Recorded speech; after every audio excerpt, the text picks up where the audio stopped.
Welcome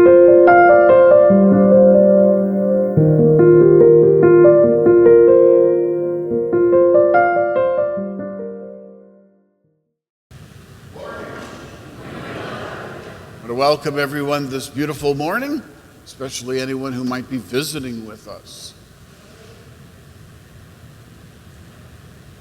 A mother was at Mass in church with her little boy who was fidgeting all over the place.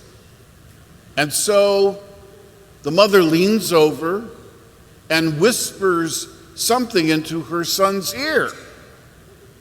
And for the rest of the Mass, he's good as gold.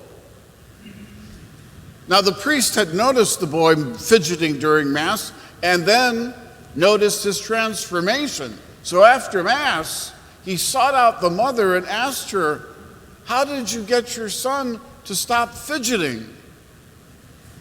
And the mother answered, "I told him that if he kept fidgeting, Father would lose his place and would have to start the sermon all over again."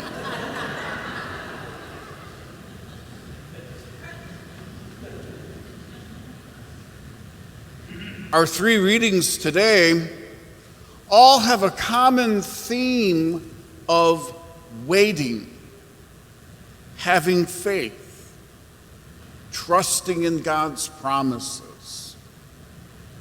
The first reading, taken from the book of Wisdom, describes the children of Israel on Passover. They're in their homes. They're eating the Paschal meal. They're awaiting God's judgment on the Egyptians and their liberation from slavery. And they eat this meal with hope, looking forward to the freedom which God has promised them.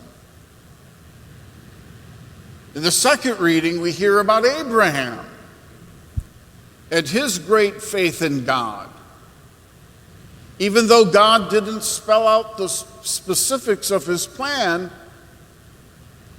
Abraham trusted him and went where God led him. And even when God fulfilled the promise he had made Abraham for a son in his old age, Abraham trusted.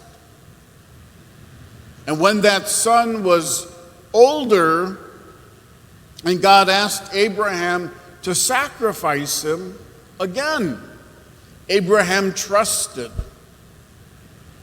It's a beautiful line in that reading which says that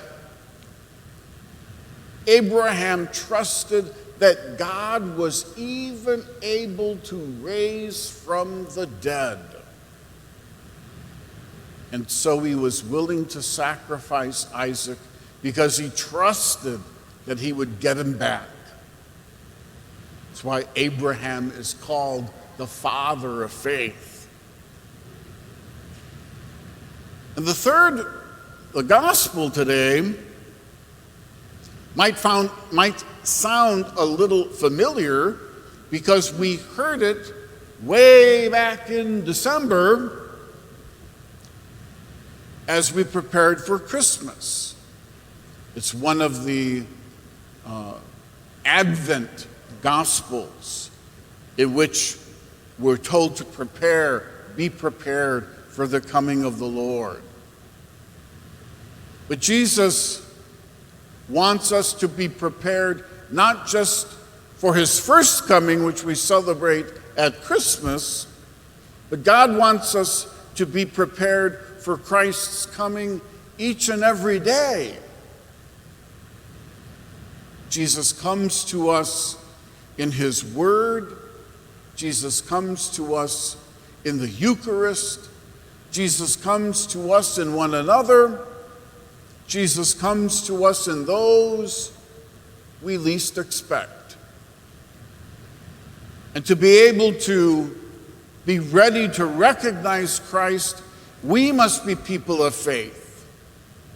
We must trust that God will fulfill the promises he has made to us through Jesus, to be with us, to guide us, and give us strength. Sometimes it's hard to trust, and yet that is the essence of what faith is all about. We trust God because we believe God is trustworthy. God has shown his faithfulness in the past, and we believe that he will show his faithfulness now and in the future. I'd like to challenge all of us to especially be prepared for Jesus' coming to us in one another and in those we might least expect. We had just recently the parable of the Good Samaritan. The least likeliest person ended up being the person who showed compassion.